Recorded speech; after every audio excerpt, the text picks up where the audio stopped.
Su padre moribundo no le dejó una fortuna, sino un testamento: devolver una reliquia sagrada robada a la tribu enemiga.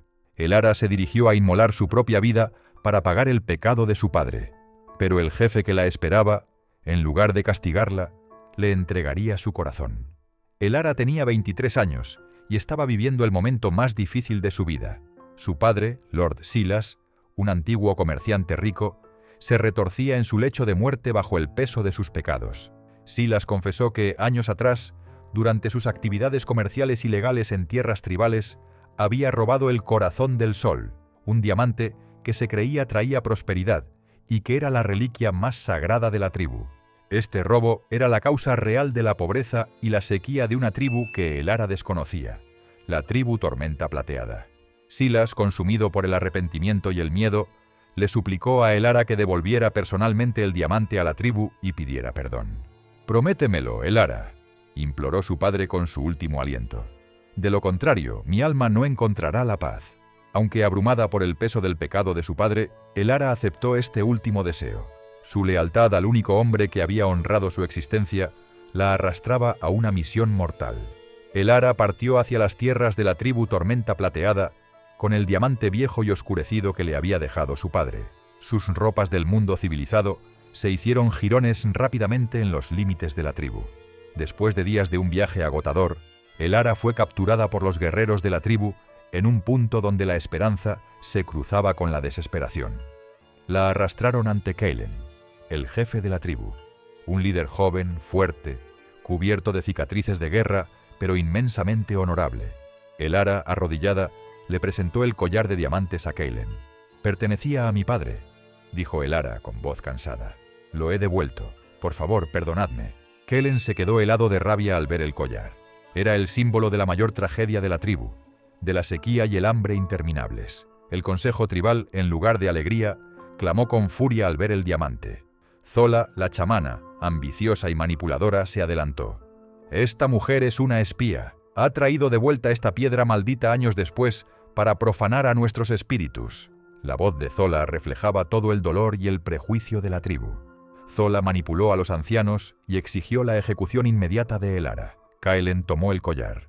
Sus ojos se fijaron en la honestidad del rostro de Elara y en el brazalete de honor que su padre le había dado en la muñeca.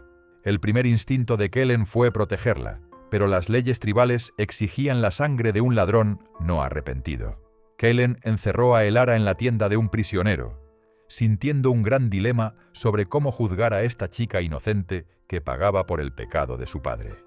Elara esperaba su sentencia de muerte en la tienda del prisionero. El pueblo la veía como la espía del tesoro maldito.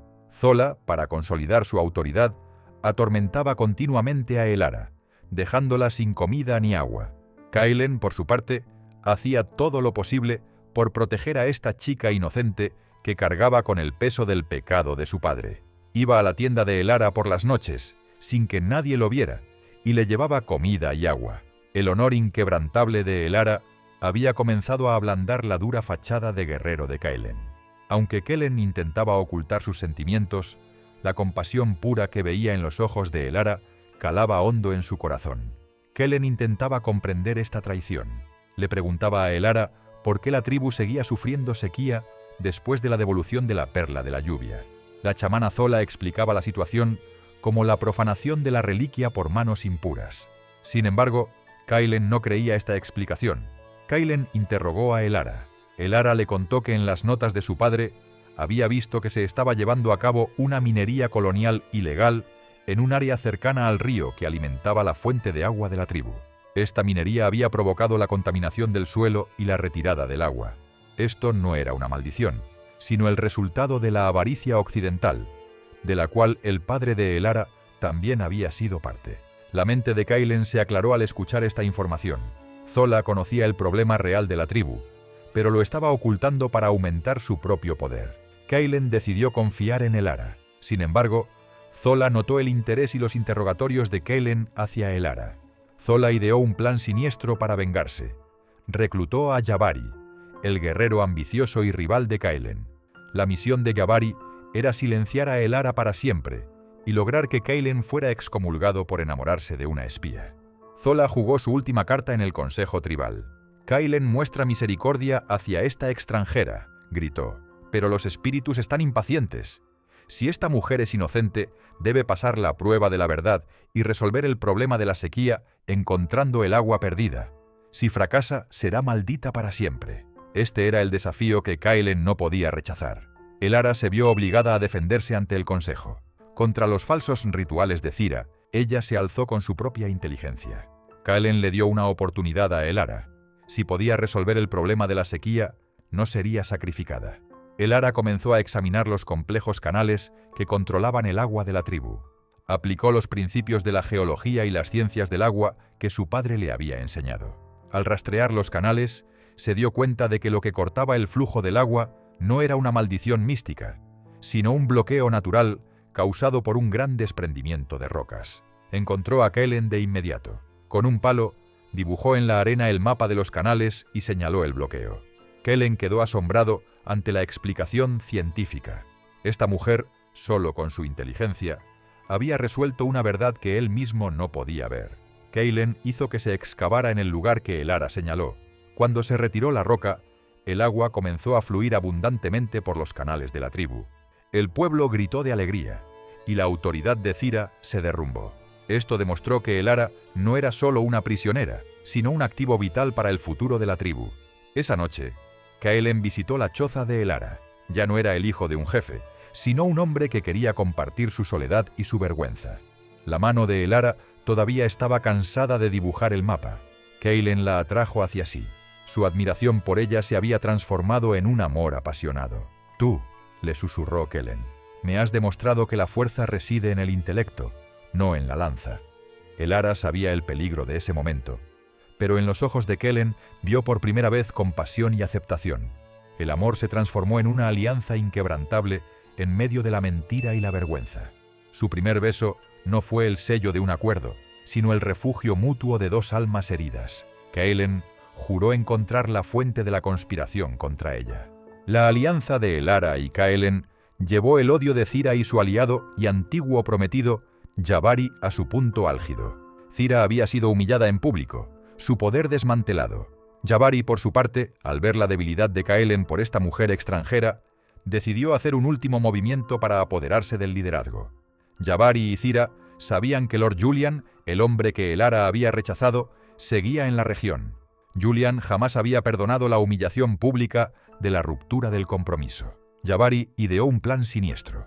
Utilizó un pasadizo secreto de la tribu para enviar un mensajero al campamento de Julian. El mensaje era simple: Elara vive, te la entrego. A cambio, dame armas y ayúdame a derrocar a Kaelen. El plan de Jabari era atraer al ejército de Julian a la tribu, matar a Kaelen en el caos resultante y entregar a Elara a Julian, asegurando así su propio liderazgo. Esta no era solo una traición, sino una horrible conspiración a tres bandas que uniría el destino de dos tribus y un imperio europeo. Kaelen y Elara recibieron la noticia de que el ejército de Julian avanzaba secretamente hacia las tierras de la tribu. Las sospechas de Kaelen se dirigieron inmediatamente a Jabari. Elara le contó a Kaelen todo lo que sabía sobre las actividades ilegales de Julian. «Julian no viene a castigar a nuestra tribu», dijo Elara. «Solo me quiere a mí. A través de mí se apoderará de tus tierras». Kaelen y Elara comprendieron la magnitud del peligro. Ahora, por su amor y el futuro de la tribu, tenían que prepararse para una guerra de dos frentes entre la traición de Jabari y la sed de venganza de Julian. Kaelen reunió a sus guerreros más leales. No había tiempo que perder. Decidieron enfrentarse a Julian a orillas del río para romper el origen de la traición y la arrogancia del enemigo. Esta sería o la libertad definitiva de Elara o la última batalla de Kaelen. El sol brillaba con una luz rojiza sobre el río. Kaelen y Elara esperaban a Julian a orillas del río. Solo les acompañaba un puñado de guerreros de la mayor confianza de Kaelen. Eran pocos, pero confiaban en la estrategia de Kaelen y la inteligencia de Elara.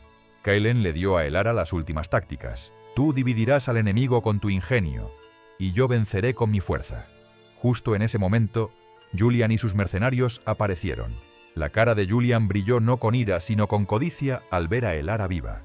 Pero el verdadero shock fue Jabari, que se deslizó desde la oscuridad del bosque detrás de Kaelen. Jabari había elegido el momento justo para traicionar a su hermano. Una guerra de 3 frentes había comenzado. Kellen luchaba contra los hombres armados de Julian mientras esquivaba las flechas de su propio hermano. La batalla fue sangrienta y cruel. Los mercenarios de Julian acorralaban a los guerreros de la tribu con su superioridad de fuego. Kellen, en un momento de descuido, fue herido por Jabari con una lanza por la espalda. Cayó de rodillas. Mientras Jabari sonreía triunfante, el ara tuvo que hacer un último movimiento. Recordó el humo acre que salía de las cortezas húmedas de los árboles, algo que había leído en las notas comerciales de su padre. Esto era el némesis de la pólvora. El ara recogió rápidamente un puñado de musgo húmedo y raíces. Encendió esto con una chispa de la antorcha encendida de Kellen y lanzó el humo denso y acre sobre los soldados de Jabari y Julian. El humo cegó la visión y la coordinación de los soldados. Este caos le dio a Kellen los segundos críticos que necesitaba para recuperarse. El ara corrió hacia Julian. «¡Julian!», gritó. «¡Jabari te llamó aquí! Él hizo un trato para matar a Kellen». Antes de que Julian pudiera entender cómo el ara sabía esa información, Kellen, con un último esfuerzo, derribó a Julian. Los mercenarios de Julian se dispersaron al ver caer a su líder.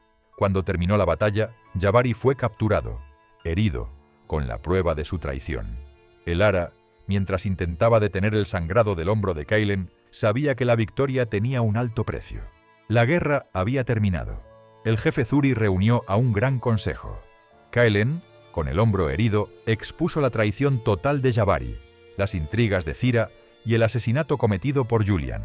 El jefe Zuri se derrumbó al saber que el asesino de su hija, Julian, había sido protegido por su propio hijo, Jabari, y su esposa, Zira. Jabari y Zira fueron desterrados. Julian y Lord Silas fueron entregados a las autoridades británicas para ser juzgados.